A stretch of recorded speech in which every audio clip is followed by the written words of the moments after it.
자, 반갑습니다, 여러분. 2017년 8월 6일이네요. 8월의 첫 번째 일요일입니다. 8월입니다. 8월. 한국은 굉장히 덥다고 합니다. 근데 이곳 날씨는요, 이제 아침 저녁으로 좀 선선하죠. 어젯밤에는 쌀쌀하기도 하더라고요. 아침에 이불을 덮어야 될 정도예요. 낮에는 덥고 곧 가을이 올 겁니다. 겨울이 길다 그랬죠. 이 눈 언제 다 녹냐 그랬는데 여름이 오고 또 가을이 이제 문턱 너머에서 기다리고 있습니다. 시간이 흐르듯이 계절도 바뀌고 계절이 바뀌듯이 세월도 흐르고. 여러분들 아시죠? 이 지구 역사라고 하는 것을 24시간으로 환산해 놓은 그런 표가 있어요. 그 표에 보시면은요, 이 지구상에서 인류의 시조가 나타난 때가 언제냐 그랬더니 23시 58분 43초랍니다. 그 지구의 역사를 24시간으로 이렇게 나눠 놓은 거예요. 물론 현생 인류가 발생한 때는요 23시 59분 40초랍니다. 그 말은 지구 역사 속에서 현생 인류가 살았던 시기는 불과 20초밖에 안 된다는 거예요. 24시간 중에 20초. 물론 학자들마다 조금씩 다르기는 합니다. 하지만 이렇게 본다고 하면 그래도 잘났다고 떠들고 까불고 인류, 사람이라고 하는 존재가 이 지구상에서 살았던 시기는 전체 24시간으로 나누어 보면 불과 20초 정도밖에 안 된다는 겁니다.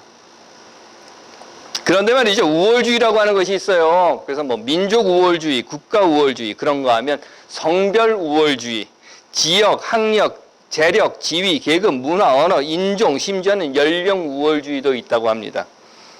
그래서 한국에서는 이런 일이 비일비재하다고 해요. 지하철에서 노약자석이라고 이렇게 쓰여져 있는 곳에 서로 더 늙었다고 앉겠다고 싸운답니다. 글쎄요, 늙은 게 뭐 그렇게 자랑이라고 말이죠. 뭐 그리 잘난 것이 있겠습니까? 지구 생성 24시간 중에서 마지막 20초도 안 되게 살았던 것이 인류라고 하는데, 그걸 안다고 하면 이웃을 존경까지는 아니어도 존중은 하며 살아야 하지 않을까 싶어요. 이웃뿐 아니라 저 숲에 있는 나무 있지 않습니까? 다니시다 보면 이제 숲에 나무들이 있는데, 거기 있는 나무들 보면요, 대부분이 여기 모이신 여러분들보다 더 오래 그 자리에 서 있었습니다. 호수는 또 어때요? 그런가 하면 저 하늘은 이웃, 세상, 그리고 자연까지 존중하며 살아야겠다는 그런 생각을 하게 됩니다. 기도할게요. 하나님, 우리 눈에 보이고 귀에 들리며 손에 만져지고 가슴으로 느껴지는 모든 것을 존중할 줄 아는 마음을 우리에게 허락하시고 또한 존중하며 살게 하옵소서. 아멘.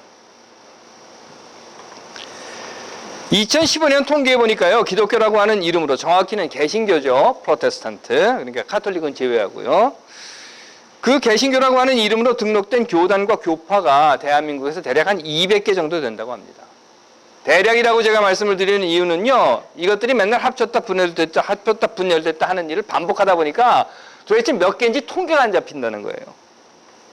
그런데 이 분열의 이유를 보면요, 이런 것도 있습니다. 일제 치하에서 신사참배를 거부했던 사람들, 그래서 고신이라고 하는 분파가 새로 생기기도 합니다. 그런가 하면 한국 기독교 장로회와 대한예수교 장로회의 분열, 그건 성서 해석의 차이였어요.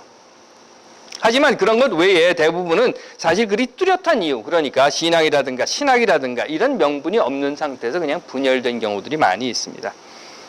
그러다 보니까 장로교라고 하는 이름만 사용하는, 개신교 중에서도 장로교라고 하는 이름만 사용하는 교파가 한 130여 개가 된다고 합니다. 장로교가 130여 개 분파가 있대요. 좋습니다. 뭐 교단이 갈라지고 교파가 갈라진다고 하는 것, 무조건 다 잘못됐다, 불의하다 이렇게 이야기할 생각은 없어요. 단 비록 교파나 교단이 갈라진다 하더라도 기독교라고 하는 이름으로 갈라지는 거 아닙니까? 그렇다라고 하면 기독교라는 종교의 정체성에 있어서는 궁극적으로 가는 방향이 같아야 한다 라는 이야기는 저는 합니다. 언젠가부터 한국 내에서 사회적 공분을 야기하는 사건이 일어날 때면요, 더 정확히 말씀을 드리면 사회적 공분을 일으키는 일을 야기하는 사람에 대한 이야기가 들릴 때면 저는 혹시 저 사람 소위 말하는 기독교인 아닌가 하는 그런 걱정이 앞서게 됩니다. 그건 말이죠, 교회 다닌다고 하는 사람들, 그래서 기독교인이라고 하는 사람들이 세상에서 저지르는 악한 일들이 너무도 많기 때문에 그런 거예요. 왜 그럴까? 도대체 무엇이 잘못됐을까? 물론 그 첫 번째는 목사가 잘못입니다. 잘못 가르친 거예요. 하지만 그 목사의 잘못이라고 하는 것을 넘어서서 우리가 본다고 하면 보다 넓은 의미로 봤을 때 결국 기독교가 가야 하는 방향이 잘못됐다는 겁니다. 방향이 잘못된 거예요. 지난주 내내 한국 사회를 끌어오르게 했던 공관병 학대 논란 들어보셨을 겁니다. 여러분들.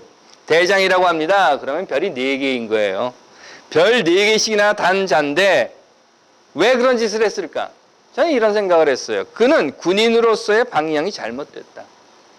군인으로 가야 하는 방향이 잘못됐다. 그러다 보니까 기껏 짝대기 하나 두 개 달고 있는 애들이 그러거든. 또 지난주 점점 더 드러나는 남자 교사들의 여고생 성추행 사건. 참. 저도 세상을 그렇게 오래 살진 않았습니다. 그저 60갑자 돌아올 만큼 살았는데 그렇게 산 사람으로서 정말 부끄럽기 짝이 없어요. 여기 모이신 분들 중에서 가르치는 것을 업으로 삼고 계신 분들이 많이 계십니다. 그런데 왜 그럴까? 그건 저는 이런 생각이 들어요. 가르치는 자가 가야 할 방향이 잘못되었기 때문이다 라고 하는 거죠. 글쎄요, 방법은 다를 수 있을 겁니다. 그래서 어떤 교단은 흔히 말하는 대로 개인 구원 이런 이야기를 해요. 그 말은 뭔가 하면 이 땅에 살고 있는 사람들 한 사람 한 사람들이 다 하나님의 뜻에 따라서 착하게 살면 이 세상이 아름다운 나라가 된다. 하나님의 세상이 된다. 그러니 개인을 바꿔야 한다라고 하는 생각을 갖고 있는 방법이 있는가 하면 사회구원이라고 하는 이야기도 합니다. 그건 뭔가 하면요. 아무리 개인이 선하게 다 한 사람 한 사람 보면 착하고 선한 사람들인데 이 사람들이 선하게 살려고 해도 사회적인 구조 자체가 잘못되어 있으면 개인은 그런 구조 속에서 선하게 살 수가 없다. 그러므로 하나님의 나라를 이루기 위해서는 사회 구조가 바뀌어야 된다라고 하는 방법 있습니다. 이런 신학에 따라서 각기 다른 방법으로 신앙을 실천하는 것. 하지만 앞에서도 말씀드린 것처럼요. 이렇게 각기 다른 방법이라 하더라도 하나님 나라라는 방향은 같아야 한다는 거예요. 하나님 나라를 향해서 가는 거예요. 개인 구원이든 사회 구원이든 다 하나님 나라를 위해서 가야 하는 겁니다. 아니, 하나님 나라를 향해서 가야 하는 겁니다. 그렇다면 자유와 정의, 인간의 권리, 민주주의를 외치는 사람들을 잡아다 고문하면 그건 안 되죠. 이근한 고문 기술자라고 하죠. 집사였어요. 뭐 나중에 목사가 되었다가 지금은 자격정지가 되었다고 하지만 여하튼 그러면 안 되는 거예요. 기독교인이라고 하면. 그런가 하면 부천서 성고문 사건도 있었습니다. 문귀동. 그자도 그 당시에 집사였어요. 그런가 하면 이승만은 장로였죠. 서북청년단이라고 하는 것이 있었습니다. 아주 참혹한 짓을 저지른. 그들은요, 사실은 서북 지역에 있는, 그러니까 서북쪽에 있는 기독교 단체들이 주동이 되었습니다. 공관병 학대 박찬주 이자도 장로랍니다. 참 이루 헤아릴 수 없이 많은 일들이 일어나요. 기독교인들이라고 하면서. 글쎄요, 누구는 물리를 가르칩니다. 누구는 영어를 가르치고 누구는 국어를, 그런가 하면 심리학을 가르치거나 의학을 가르치거나 또는 법학, 전자공학을 가르치거나 누구는 실습으로 가르치고 누구는 이론으로 가르칩니다. 방법은 다를 수 있겠죠. 아니, 방법은 달라야 할 거예요. 하지만 교육의 방향은 같아야 하는 것 아닙니까? 물론 이론은 있어요. 그러니까 다른 의견은 있지만 장자크 루소의 자연주의 철학 뭐라고 합니까? 사회적 제약으로부터 벗어나서 자기 자신의 삶을 사는 자연인으로 육성하는 것, 이것이 교육이다. 또는 사회가 이렇게 더 씌워놓은 인간들의 이기심의 상태에서 벗어나서 인간 본연의 선함으로 돌아가게 하는 것이 교육의 방향이다. 간단히 말해서 사람이 사람답게 살 수 있게 하는 것이 교육이다. 이런 것 아니겠습니까? 이것이 교육의 방향, 이것이 가르침의 방향이라고 하면 그러면 그리로 가야죠. 그런데 여고생들, 대학원 조교들 성추행을 해요? 이건 뭡니까? 이거 왜 이렇게 된 거예요? 이미 말씀드린 거예요. 방향이 잘못됐다는 겁니다. 예수는요, 갈릴리 나사렛에서 왔어요. 이미 지난주에 말씀드렸습니다. 사마리아, 북이스라엘에서 남유다 예루살렘을 향해서 갑니다. 예루살렘을 방향으로 잡고 지금 갔어요. 점점 더 예루살렘에 가까이 오면서 갈릴리 나사렛 그리고 사마리아 사람들이 모이기 시작을 했고 갈릴리 나사렛 사람뿐만 아니라 인근 다른 지방에 있는 사람들도 예수를 따르기 시작합니다. 사마리아에 있는 히브리인뿐만 아니라 헬라 사람들까지도 예수와 함께 모입니다. 즉 남북의 통합뿐만 아니라 이방 민족의 통합까지 이루면서 지금 예루살렘을 방향으로 잡았습니다. 해서 제자들은 예수의 방향이 남유다 예루살렘이라고 생각했어요. 예수의 방향은 예루살렘이다. 아니 그렇게 믿었습니다. 그것도 굳게 믿었습니다. 예수의 추종 세력들은 그렇기 때문에 이제 예수의 방향은 예루살렘, 종교와 권력에 집중되어 있는 핵심인 예루살렘이고, 드디어 예루살렘에 도착할 때가 되면 지난 1000년 동안 그 어렵고 힘들게 지내왔던 나날들, 그러니까 남과 북이 분단된 이래 지금까지 천대와 수모와 동족으로서, 아니 사람으로서 취급을 받지 못했던 원한을 갚을 때가 온다라고 생각을 했던 겁니다. 자, 이제 혁명이다. 자, 이제 혁명이다. 저것들이 우리를 얼마나 멸시하고 천대했었더냐. 자기들끼리 권력을 딱 휘어잡고 종교 권력을 휘두르면서 아들의 딸의 심지어는 사위에게까지 종교 권력의 세습을 하며 온갖 이권을 누리고 자리란 자리는 다 지네들끼리 차지해먹고 그렇게 살았던, 그렇게 박해를 받았던 우리들이 저 남유다 정권을 무찌르고 이제는 드디어 북이스라엘의 정권을 세우자라고 했던 겁니다. 이제 우리가 새로운 권력, 즉 북이스라엘의 정부를 만들 때가 되었다. 가자라고 외쳤습니다. 그리고 예루살렘으로 진격합니다. 그리고 예수는 예루살렘에서 죽어버리고 맙니다. 지난주에 저는 이런 말씀을 드렸습니다. 예수의 혁명, 1000년을 기다려온 북이스라엘 세력의 정권 재창출 시도는 그렇게 허무하게 미완의 실패의 혁명이 되어버리고 말았던 것일까? 정말 그랬을까? 에어컨은 세 부분으로 되어 있다고 말씀드렸어요. 각기 세 부분이 모양도 다르고 역할도 다릅니다. 하지만 이 역할도 다르고 모양도 다른 세 개의 부분이 한 방향으로 갈 때 에어컨이 작동을 합니다. 에어컨으로서. 그리고 그 한 방향이라고 하는 것은 찬바람을 만들어 불어주는 것입니다. 하지만 방향이 잘못되면, 아니 방향이 제각각이면 에어컨이 아니라 온풍기가 되어버리고 맙니다. 예수가 죽자 제자들은 혼란에 빠져요. 소위 말하는 멘붕 상태에 빠집니다. 왜 그랬을까? 제자들의 방향은 예수의 방향과 달랐기 때문인 겁니다. 아니, 제자들은 예수의 방향을 몰랐기 때문입니다. 아니, 더 정확히 이야기하자면 제자들은 예수의 방향을 자기들이 원하는 대로 만들어 놓았습니다. 자기들의 필요에 따라서 예수의 방향을 정해 놓았던 겁니다. 하지만 무덤으로 찾아간 여인들에게 천사는 분명히 이렇게 말합니다. 마가복음에 나와 있는 증언입니다. 가서 그의 제자들과 베드로에게 이르기를 예수께서 너희보다 먼저 갈릴리로 가시나니.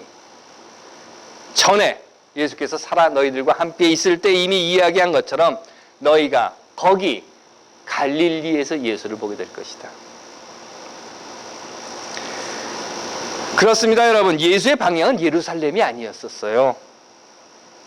그 더럽다고 불리는 땅, 소외받고 멸시받고 천대받는 땅, 하나님이 정해준 약속의 땅임에도 불구하고 저주받은 땅이라고 불림을 받고 버려진 갈릴리 사마리아. 한 아브라함의 자손임에도 불구하고 아브라함의 자손이라고 불리지 않는, 아니 부를 수 없는 그런 버림받은 사람들이 모여 사는 땅.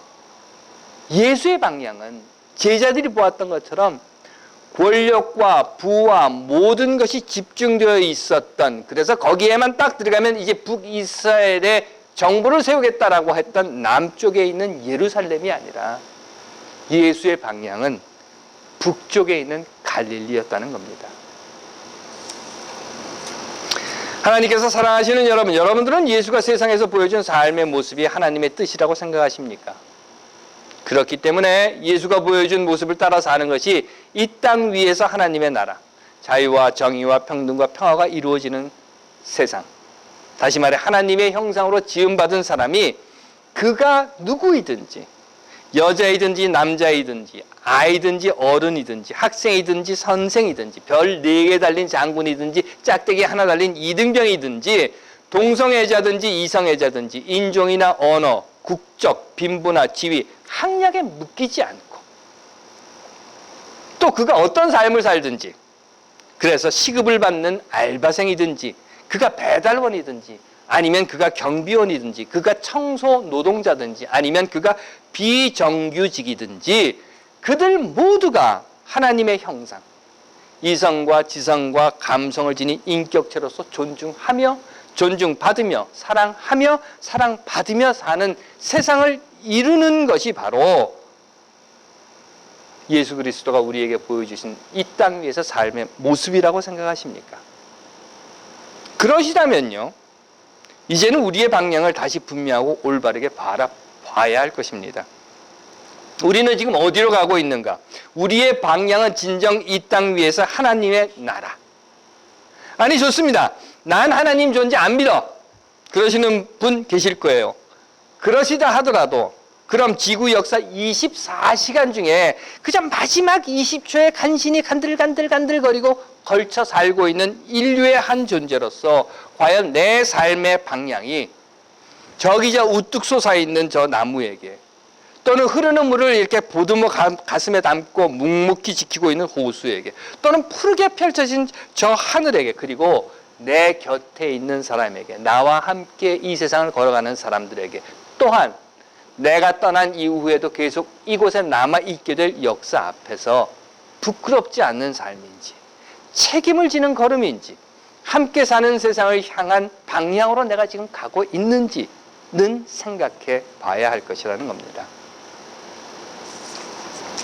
세상은 종교이든 학문이든 경제, 정치, 각자의 삶의 모습이든 그 모든 것이 다 다른 것이어야 한다라고 저는 생각을 합니다. 다 다른 방법이어야 한다라고 저는 생각을 합니다. 하지만 그것이 무엇이든, 그것이 어디에 있든, 그것이 어떤 역할을 하든, 그것이 어떤 모습이든 간에 방향은 같아야 한다.